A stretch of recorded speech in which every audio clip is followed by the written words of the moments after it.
Sorry about that. Again, please remain muted. Raise your hand on your screen to be recognized. This is a public meeting with no guarantee that information or identity is confidential. Tonight's presentation of Happy Hour will be recorded. For those of you in the U.S. that are in crisis or know someone who is experiencing a serious mental health event or suicidal thought, please contact a licensed professional or visit the suicidepreventionlifeline.org website or call 1-800-273-8255. We are currently in the process of developing a resource of international hotlines and warm lines, and we'll update you as that progresses. It's also very important that we provide this safe space this evening. We do have fellow board members present. We have Jennifer Falsing and both Beth Sturry here with us tonight. And again, tonight's presentation will officially end at 8 o'clock on the hour, but we're going to open that up for the after show so we can get into more Q&A. Okay. All righty. So let's learn a little bit about the Red Couch Rebuttal team before I pass the mic over. We've got Laureen Pittman. Laureen, wave at us. Okay. She is a baby scoop era adoptee born and raised in California. She writes about life as an adoptee at her blog, Adoption, My Truth, and is the author of the memoir, The Lies That Bind, an adoptee's journey through rejection, redirection, DNA, and discovery, which was published in 2019. Excellent book. I've read it myself. Tracy Hammond, please write, hi Tracy, is a baby scoop era adoptee and adoptee rights activist. She is a Cradle baby and has personal experience with the post-adoption services offered by the Cradle. She writes about her experiences on her blog, Adoptee Path. Next, we have Lynn Grubb. Hey, Lynn. She's an Illinois adoptee and also a Cradle baby, raised in Ohio, as well as a parent by marriage, birth, and adoption. She works in the legal field and is the editor of the Adoptee Survival Guide. She recently published her memoir, Hidden Identity, and her podcast, The Adoption Experience with Lynn Grubb. Next, we have Adoptee Stanley. She is a transracial late discovery adoptee and writes and podcasts as The Adoption Files. She can be found at theadoptionfilescom.wordpress.com and on Spotify and Anchor, The Adoption Files. Did Renee make it? Is Renee here yet? She is. I'm here. There you are. Hey, Renee. Renee Gellin is a first mother. After losing her son to an unnecessary adoption in 2011 and learning all the facts that she was never informed of, Renee knew she had to do something to stop what happened to her from happening to vulnerable, panicked, expectant moms. She formed a national 501c3 nonprofit called Saving Our Sisters. SOS's mission focuses on ensuring mothers have all the facts about adoption, as well as support to help ensure that moms are not applying a permanent solution of adoption to their temporary circumstances as she did. Next, we have Jamie Weiss. Jamie is a domestic infant adoptee from a closed private adoption in the 70s in reunion with her first family. She is a professional photographer, a writer at Signed, Sealed, Adopted, and co-chair of the Georgia Alliance for Adoptee Rights. And last but not least, Becky Drennan. Hey, Becky, is an adoptee also from the baby scoop era. She is a contributing author in the anthology, The Adoptee Survival Guide. And Becky is currently revamping her blog where she writes about her life's adventures and musings, all inevitably colored by her adoption experience. So welcome, Red Couch Rebuttal team. Looking forward to learning more about the Cradle, and I'm going to turn it over to Adoptee. Hi, I'm Adoptee Stanley. I just wanted to make one quick correction. I'm a transnational adoptee rather than a transracial adoptee. So I am the host of the podcast, The Adoption Files. The focus of the Adoption Files podcast is on the regulations that govern adoptee access to our original documents. We also talk on the show about coping strategies and insights that we can share with others about how to deal with the emotional, mental, and physical challenges that we face when we pursue our identities. In addition to adoptees, I also talk with adoptee family members and adoptee allies about adoption rights and adoption law. In the course of doing some research for one of my interviews, I came across the Evanston Roundtable. The Evanston Roundtable is a publication based in Evanston, Illinois, which is where the Cradle Adoption Agency is located. They were talking about a film made by a popular Hollywood filmmaker about adoption. I was interested to see what the film was about. I started watching it and I pretty quickly became disturbed by what I was seeing. I decided to share the link to the film with the members of the Female Adoptee Writers group on Facebook. Some of the members watched the movie and decided that a rebuttal should be made. So that's how we're here today. So please welcome Lynn Grubb, who is a Cradle adoptee. Thank you, Andi. It's so great to see everyone here tonight. Thanks for joining us. I was adopted through the Cradle in 1966, and I wanted to share a little bit about it because I'm learning as I talk to more adoptees that there's so many adoptees that weren't adopted through an agency, and if they were, it was a religious one. And the Cradle is unique in the sense that it's non-religious. It's also been around 99 years and is the only adoption agency in the country that still has an on-site nursery, which I stayed in. And I believe Tracy and Michael, who's with us, who are also Cradle babies, also stayed in that nursery. So I'm going to read you a little excerpt from my memoir about the Cradle. It's short.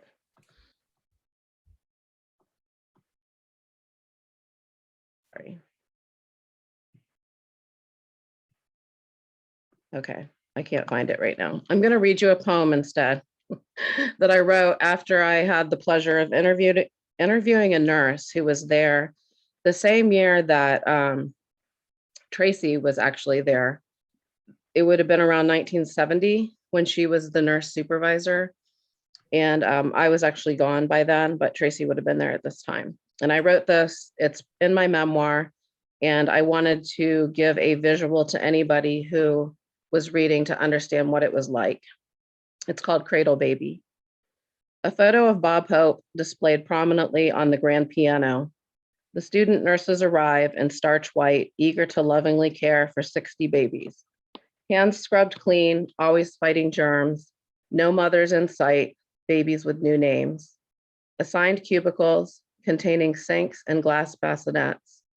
Rows of babies sleeping on their backs with black lights glowing. Diaper changes, feedings, and rocking on schedule. Clean, oh so clean. Large donations from grateful families ensured their care. Social workers spin tales of forgetting and future marriage, documenting details in classified files. Vivid descriptions of faces and bodies, examining children for imperfections. Questions, pressure, unknown fathers.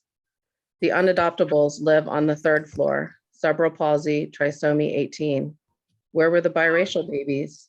There were no Black babies. Latina? All white babies born with silver spoons in their mouths, the newspapers reported, matching babies to new parents to look more natural, as if born to. Thank you, Lynn. Please welcome Tracy Hammond, who is also an adoptee from the Cradle.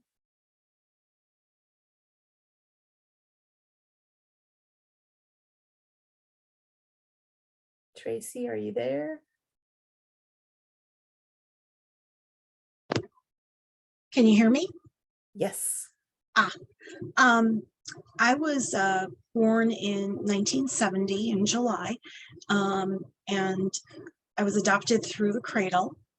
And my adoptive parents always spoke about the Cradle like, it was my original origin story and what their requests were. And after I had contacted the Cradle to get non-identifying information, of which every time I had contacted them, they would send me the little form with their price list, like a menu. And non-identifying information going back into the 80s was always $100. I had found a price list that I had received like in 1989 tonight, because I wanted to verify it, but it was always $100. It was always, if you were poor, it was, cost prohibitive if you're living paycheck to paycheck, but they always held your information in their clutches in jail, where it's your information, but, they're going to make that dollar off of you. And it's just the services that they charge for reconnecting. Well, it is. It's just like,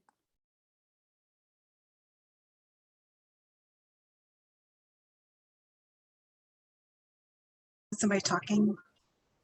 Go ahead, Tracy. I don't know what that was. Oh, okay. It's they're making money off of the backs of the adoptees twice over. They're making fees when they place them, then they're making more money on them when they come to them looking for information, for non-identifying information to reconnect with families. And it's, it's ridiculous. When you look at their Red Couch documentary, and it's really a fundraising video is what it is. You've got Sarah McLaughlin in the background. Basically, all you're missing is the ASPCA logo in the background, So in our rebuttal, I talked about my experiences with them, and a lot of shocking information I found out that the Cradle lied about that was, in my non-identifying information. Also, the fact that they shredded my birth mother's death certificate after my aunts had left it for me. So that was nice. Thank you, Tracy. Please welcome Laureen Pittman. Thanks, Andy. We were going to play the trailer. It's obviously too long to play the whole movie here, and maybe some of you have already seen it. For those of you that haven't, we thought we would just play the trailer that they have for this Hollywood-produced, they call it a documentary about adoption, but really it's a fundraising video. So I'm going to hand it over to Jamie now, who's going to share her screen and play that trailer for you. And we will also put the links in the chat for the actual movie itself, and then also for our rebuttal at some point, so you can find the links to those. But Jamie, do you have the trailer to play?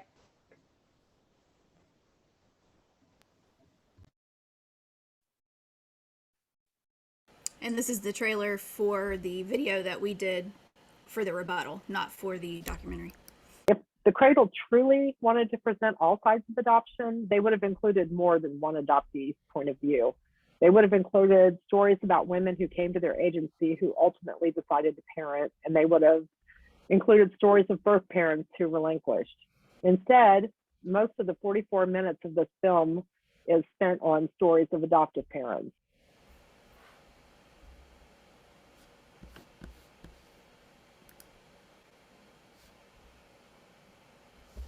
Thank you, Jamie. Were we going to play the trailer for the movie, or we don't need to do that? We can put the link to the video. Yes, we can share the link. Yes. Okay. I'll tell you. When I first saw the movie, when Andy posted it in our writing group on our writing group page, and she said, "Hey, have any of you seen this movie?" And I thought, well, I hadn't seen it, and it had just come out. This was a couple of months ago, and I watched it, and it said it was a documentary. It was promoted as a documentary about adoption, and this adoption agency had been around for over for almost 100 years, and I thought, well, surely they've been around for 100 years. Adoption hopefully has evolved, and I thought surely the Cradle can't be operating in the same antiquated manner as they did years ago. I'm thinking of the girls who went away and that sort of thing. I thought it's got to be different. I'm gonna take a look at this video. So I did, and there was much talk in the video about the progressive nature of their business, and it surely is a business. And it turns out that the video is simply a fundraising ploy, and it was the idea of this producer who works in Hollywood, and he and his husband adopted from the Cradle, and I assume they did this as a favor to the Cradle, and so it's well done, professionally done. But as I watched it, I thought, I'm going to give it a chance and see what they're doing. They're talking about the progressive nature of their business. Surely there's going to be something about the adoptees and the effect that adoption has on adoptees, and how that's taken into account today. I mean, it's 2022. Unfortunately, I didn't see anything that showed me that side of it. They do have one adoptee that they highlight in the video. She, I mean, it's very limited. They talk a lot about their counseling. They call it their options counseling, that they have social workers there and counselors there for the mothers. They claim to be a place that nurtures the pregnant mother struggling with the decision of whether or not to keep her child.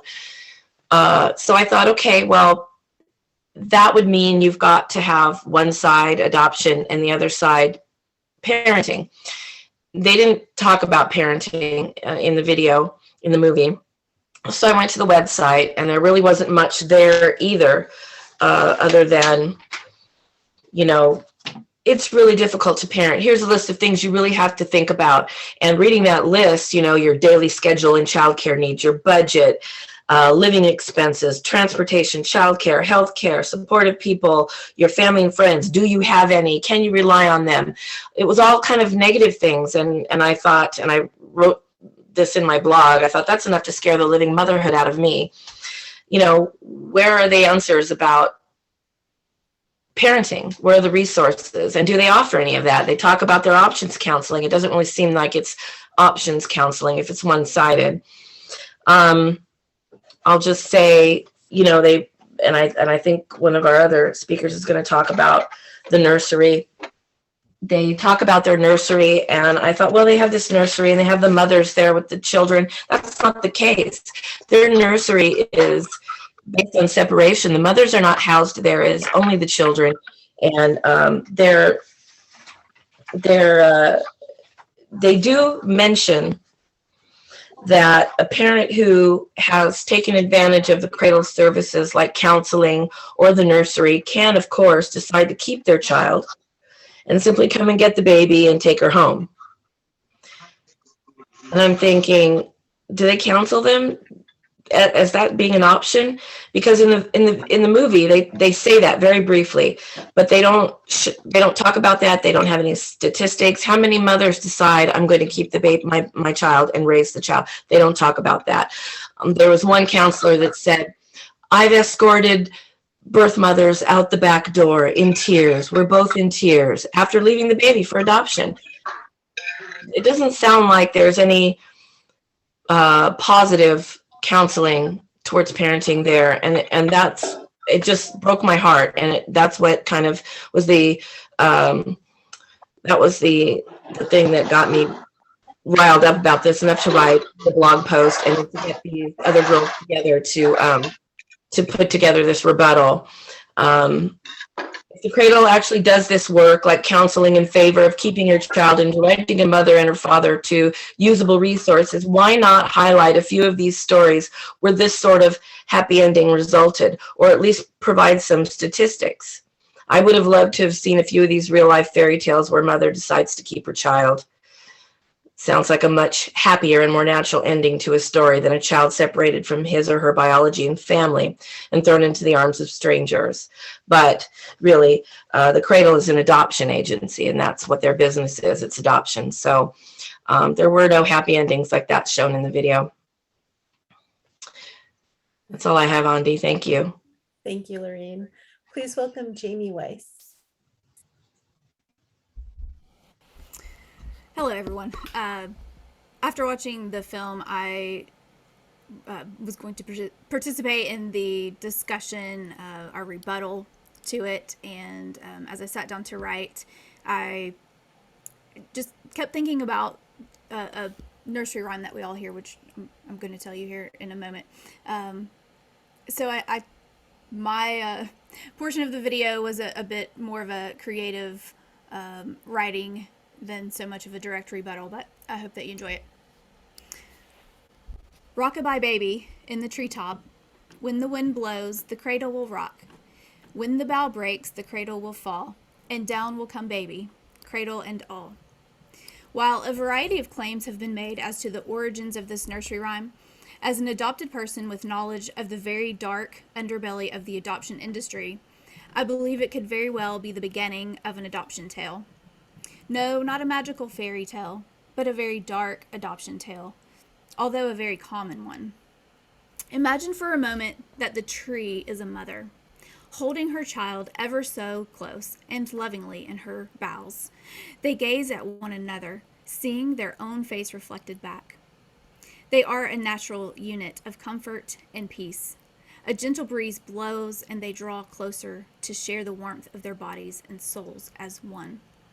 From a nearby bush, a lonely sprite watches Mother Tree and her baby as she longs for a bond like that. The wind is steadily increasing, and the sprite notices that Mother Tree and baby are struggling to hold on to one another. She hears the distinct crack of a breaking bough and notices baby dangerously rocking around before gravity begins to take its course, bringing the broken bough, the cradle, and baby tumbling down, down, down. The sprite takes flight to go help rescue the falling baby for Mother Tree, but in that instant she realizes that this is her chance, her opportunity to save this experience, the joy and love of this baby that would surely spring from the gratefulness of being rescued. And then it was decided, instead of helping to safely place baby back into Mother Tree's boughs, she scoops the baby into her arms and flies off, believing it would be much better to remove baby from the wind and prevent this from ever happening again. The sprite thought that baby would find a much safer place for laying its head inside of her home in the hollow of a tree, where the wind could never rock the cradle again. Mother Tree was left with a broken bough and a broken heart to weather the wind alone, and baby was left without understanding what had happened. Baby grew always wondering to which tree she belonged. You might wonder how that relates to the film, but after watching it as an adoptive person, it was very disturbing to me. And then when I went to the Cradle's website, I did see the history of the Cradle, and this part really got me. Their website states that the Cradle has a long history in adoption services. It was founded in 1923 by Florence Dahl Walrath. She was born in Chicago, Illinois in 1877. Shortly after her graduation from North Division High School, Florence married William Brady Walrath, an attorney. They lived in Evanston and had 4 children. In 1914, Florence began her work in adoption through a personal encounter when her sister lost a child at birth. So Miss Walrath put her wits as well as her sympathies to work and found a child whose mother was compelled by circumstances to place her baby with an adoptive family. Because of her success in this endeavor, other childless couples she knew asked her for her help. and a few years later, she founded the Cradle. So like the Sprite, Miss Walworth had an opportunity to be a helper, but she helped the wrong person. Instead of helping this mother in her circumstance, she instead used this opportunity to take the baby for herself. And in her case, this was her sister. She apparently found easy success that she began an entire business doing this for others. She's a little modern day Robin Hood, taking from the rich and giving to the poor. Or actually a reverse Robin Hood, taking babies from the poor or unfortunate and giving them to the rich. So I hope that when people view this film, obviously us as adoptees, we see it from our viewpoint, but I hope that others view the film and will ask themselves, who are they actually helping? Thank you, Jamie. Please welcome Renee Gellin. Hey, good afternoon for some of you and others. I think that I'm really happy to be included in this. I'm coming from that first mom perspective, and when these guys asked me to participate, I was really happy too. So,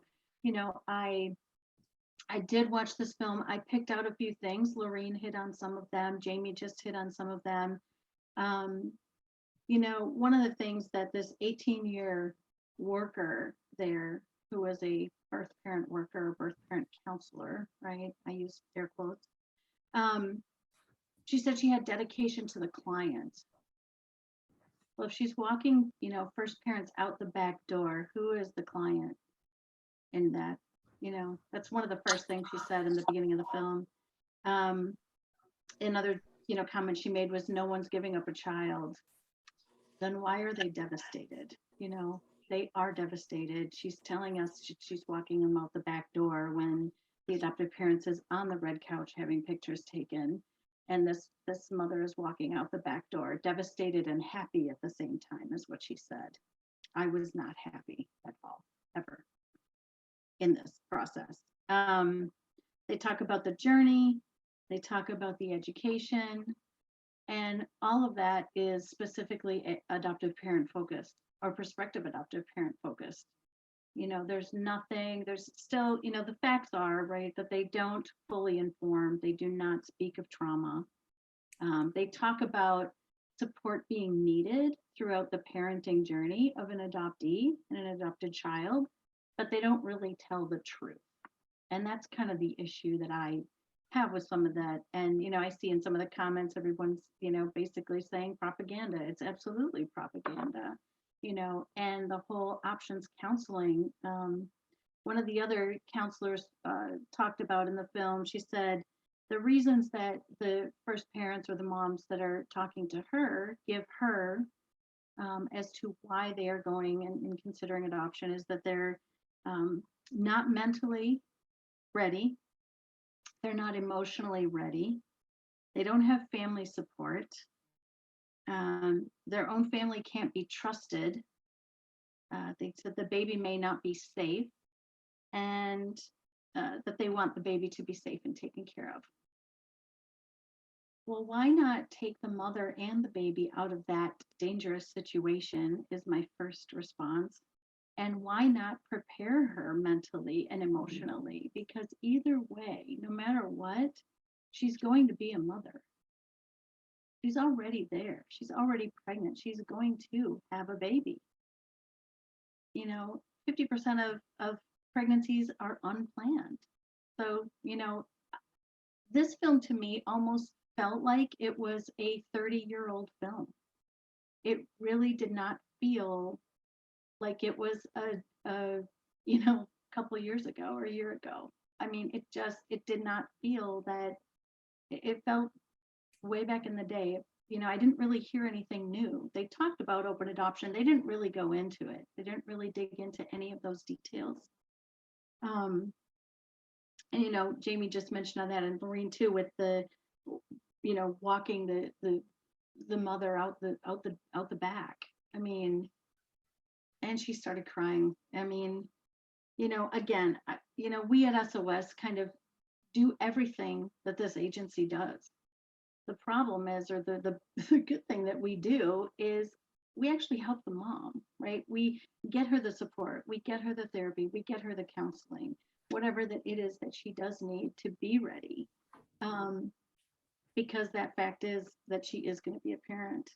The nursery is something that is really it's a sore spot for me, because it doesn't keep that mom and baby together. You know, the industry today wants birth parents, or birth parents, I should say, and prospective adoptive parents in the hospital together to prevent that bonding. They want that to happen because they know that if mom bonds with baby, if mom takes that baby home, she's not going to sign relinquishment papers. She's not. She's going to have time, and we've proven that over and over again. As soon as a mom, you know, has time to spend with her baby, that she will be able to parent. She falls in love with her baby. It's mother nature, and you can't fool that. Can't fool her. But the whole, you know, that nursery thing, they tout that everybody gets time to, you know, make their decisions. But at the same time, that baby, you know, adoption is supposed to be focused on the best interest of the child. That baby being in a nursery, being cared by different caregivers every day, being cared by, you know, strangers, not their mom, is an issue. That baby is being traumatized. So that is not in the best interest of the baby to separate from mom right away. So I have a serious issue with that. You know, they say it's the best thing that they've done. It's a great thing that everybody gets time, but the focus is on the wrong people there. It's just not on the right people.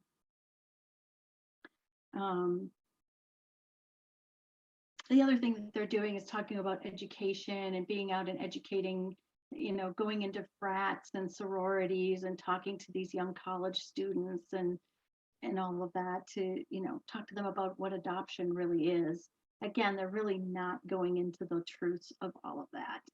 And it's, again, this is just complete propaganda, in my opinion. And it really just, we need to get to the truth. We need to start telling, you know, first families and prospective adoptive parents that, you know, what the facts really are, and that baby is going to suffer. They didn't really talk about any of that, which I know is not in their best interest, right? And, you know, the fact remains is that the ethics part of it, and having that ethical process, is really, you know, talking and disclosing all of that, disclosing that the birth certificates are sealed, disclosing, you know, that therapy is going to be needed for that child, disclosing that openness is hard. Openness is very hard. Making sure that those prospective adoptive parents actually have done their grieving, if they are not able to reproduce and have a child. That is a loss as well. And there's no psychological, you know, kind of background that's done on them to make sure that they're in a good space to be able to handle an open adoption. It's very difficult knowing, you know, that child is not their child. And it's just, they need to really become more honest and really tell the truth and the facts. Thanks for having me. Thank you, Renee. Please welcome Becky Drennan. Hello, everyone. It's so good to see such a big group here. I think you're probably seeing some common themes in what each of us who were a part of this rebuttal had to say. And as I kind of close this out a little bit, much of what my thoughts have been said by others. And one of the things I wanted to talk about a little bit was, as Renee talked about a lot, the best interest of the child is what adoption is supposed to be about.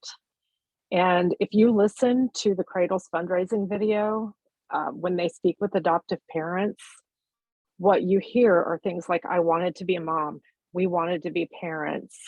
The Cradle talks about helping parents realize their dreams of a family. They note that the journey for each adoptive parent is different. They completely ignore the fact that the adoptive parents would not have a journey to adopt to be on if there were not basically the means of production, which would be the birth parents, and the product, which is the baby. I mean, if you put this back to capitalism, that's exactly what this is. They have this agency, they have this opportunity to make big money and they've got a customer who's willing to pay just about anything to realize their dreams of a family. And the message that, and so then they have, but they have to have, they can't just, have a factory where they can buy equipment to make babies. They have to convince women who are in a vulnerable place in their lives that it is in their best interest and their child's best interest to allow that baby to be raised by someone else. And, that's the hard reality of it. And this, they try to couch all of their processes that they use as progressive, but as has been said here before, there's nothing progressive about what they're doing. They're operating an adoption agency the same way they've been operated since the Booth Homes and the Salvation Army and Georgia Tan and all of that. So there's really not much change to that. And the part, though, of this film that infuriates me the most is that they do not consider the effects on the adopted person and especially on the birth parents. They really, really gloss that over. And I guess this hits home for me a little bit right now. I have my own lived experience as an adoptee. I understand that. One of the parts of my job is I am on a team that does outreach to people with addiction. And in the last probably month or so, since we have viewed this film and talked about our reactions to it as a group with the Red Couch Rebuttal, I've had conversations with 3 different women who have lost their children, not to adoption the way that is portrayed in this film, but they've lost them to the children's services system, which is a whole another story. But the things I heard from them break my heart. There is part of my soul living outside of, and I can't do anything to get it back. I don't have hope.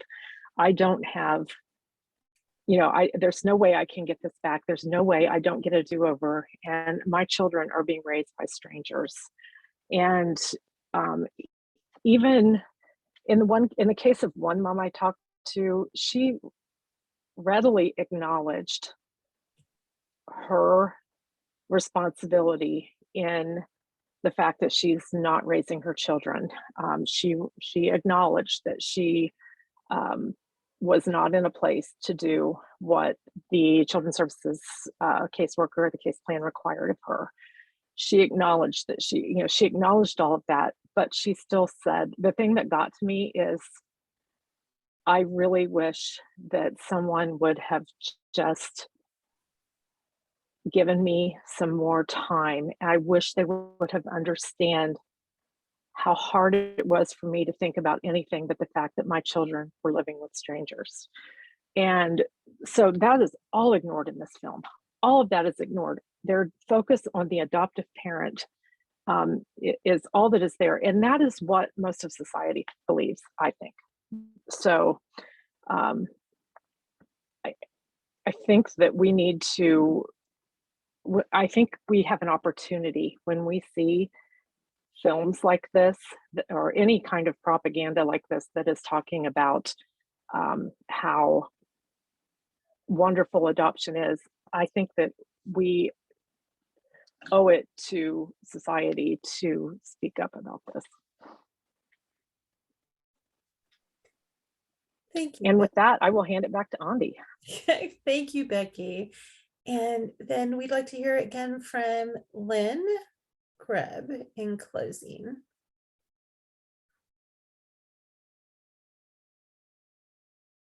You there, Lynn?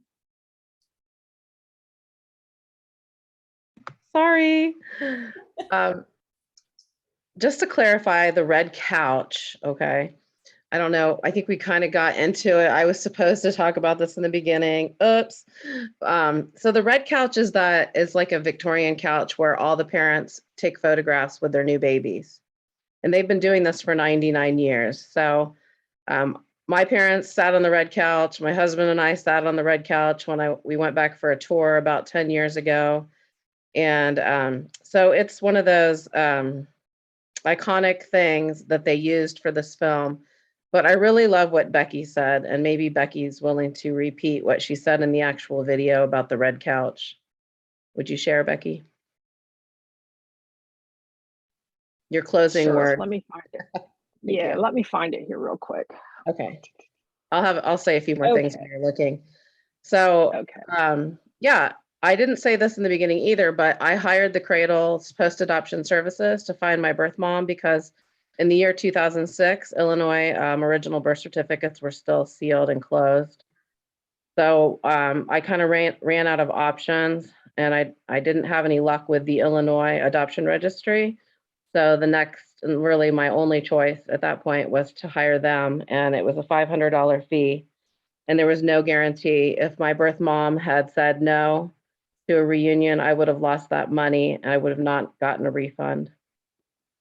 And so it was a gamble, and one I was willing to take, and one that worked out in my favor, fortunately. But I still deeply mistrust the Cradle, not because they didn't do a good job. They did a good job. My social worker was really great. Her name's Nina. She's still there. Shout out to Nina. She did an awesome job. My problem with the Cradle is you're holding my file for ransom. I can't see the file, but a total stranger can. I'm not okay with that. And I'm not okay with continuing to pay you money for my own information. You find it, Becky? Yes, I did. Yeah. And just to add to what Lynn was just saying about the money piece, you know, I was adopted through a completely different agency, through a religious agency, and they also have a charge for giving you non-identifying information. And even though I knew who my parents were, there was still some additional information they had that I wanted. So in 2013, I was very clear about the information I was requesting, which was about me at the time that I was in their custody. And they charged me $100 and sent me not that, everything but that. And so I waited until there had been a changeover in staff. And last year I requested that again. And I made the case that I shouldn't have to pay again because they didn't send me what I asked for to begin with. They sent me something completely different. Even though they confirmed they could send me what I was requesting, I still had to pay again. And that's, you know, it's frustrating. They're continuing to make money off of things that they could have prevented in the beginning. So I'll get off my soapbox there, and I will read you the couple of sentences here that Lynn pointed out. This 100-year-old adoption agency and their dated Red Couch show that they continue to live in the past, with the narrative of adoption viewed primarily through the lens of agency staff and adoptive parents. A clear view of adoption cannot be understood until society recognizes that bringing loving families together through adoption tears other families apart. Thank you, everyone. Before we go to Q&A, Tracy, I think, you know, we're talking about the fact that you have to go back for the post-adoption services and pay money. And I mean, even at that point, are you comfortable sharing maybe some of how they handled that with you, which was very uncomfortable for you, and you discovered untrue, and they deliberately had lied to you? Are you comfortable sharing any of that? Oh yeah, absolutely. I had contacted the Cradle in 2013, originally to get non-identifying information. Illinois had released their original birth certificates 3 years prior, but I didn't know that. And they didn't disclose that you could actually apply for your original birth certificate until after I had paid them. And then they're like, oh yeah, by the way, you can do this. And never at any point did they say, oh, you can get this for free. When I had my original phone call with them, they informed me that my mother was dead. They wouldn't tell me my mother's name. My aunts had left a release of information and given over my mother's death certificate. The Cradle shredded my mother's death certificate, and they refused to tell me my mother's name. They said that I would have to wait for my aunt to contact me to let me know who my mother was. That was really trying, cruel, and emotionally just straining, having to wait 2 weeks for that information. When I got my non-identifying information, well, let me just say this. My adoptive parents, told my origin story that they had made the request to the Cradle, that my mother's request was she didn't want a baby with red hair. My father's request was he didn't want any Polacks. Okay. He didn't like Polish people, and he was a little bit racist about it, a lot. So when I got my non-identifying information, guess who's half Polish? So they placed a child who was half Polish in a household that hated Polish people. And if a Polish family would have presented themselves to the Cradle, I would have been mysteriously Polish again. So that came as a complete shock because I was raised with the belief that I was German and Norwegian, and that was it. So to find out that my whole paternal side was Polish. My grandparents had been in concentration camps during World War II. My father was born in Germany as a displaced person. He was actually born at Dachau concentration camp. And just the level of misinformation and lies. I don't understand why they couldn't have been at least honest with my ethnic background. And I think I know why, because my adoptive parents wouldn't have wanted me. So in order to make the sale at the time, that was, I wasn't Polish anymore. I was German and Norwegian. So, that was kind of shocking, and just the level of information that was, withheld and obscured. So I think it's safe to say that had I known that I was half Polish, it would make more sense as to why I did not look German and Norwegian at all, and why I didn't fit in with that family. It caused me a tremendous amount of anguish growing up, not being able to fit in, trying to fit in, and not looking, like this typical Nordic baby. I was born with blonde hair and then it turned brown. So it's just things like that. I realize that they'll say that, it's about secrecy and privacy in the closed adoption era. But, even Lynn, her background was lied about too.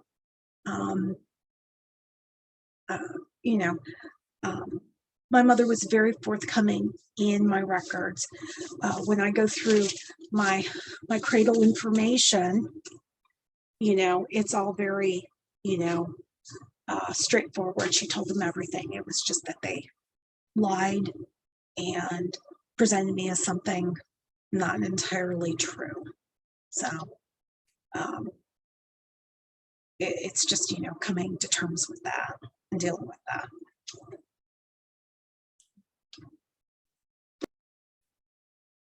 Can I add something really quick to that, Tracy? Go ahead, Lynn. It turned out that my non-ID was correct. I thought there were lies in there because I had so many contradictory stories about my father. But the actual information turned out to be accurate. The problem was that they really didn't gather any information on my paternal side. There was no father's name. There was no extended family info. Whoops. I heard someone coughing.